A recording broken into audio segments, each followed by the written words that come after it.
মানুহে কয় দাতাই দিলেও বিধাতাই নিদিয়ে। ঠিক তেনেধৰণৰ কথা এটা ক'ম আজি মই। আকাশ মাৰ্গেদি স্বয়ং মহাদেৱ আৰু পাৰ্বতী গৈ আছিল। মৰ্ত্য দি এজন দুখীয়া মানুহ গৈ আছিল। দুখীয়া মানুহজন দেখি পাৰ্বতীয়ে মহাদেৱক ক'লে, প্ৰভু দুখীয়া মানুহজনক কিবা এটা দিয়া যাওক। মহাদেৱে ক'লে, দি লাভ নহ'ব, তেওঁ নাপায়।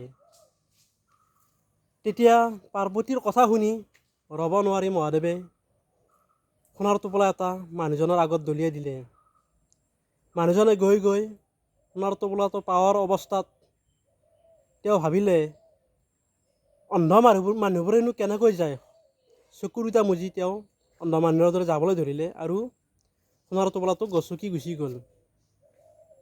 তেতিয়াই মহাদেৱে পাৰ্বতীক ক'লে, দেখিলা তেওঁ নাপায় বুলি কৈছিলোঁ নে, তেওঁ নাপায়। তাকে কয় দাতাই দিলেও বিধাতাই নিদিয়ে।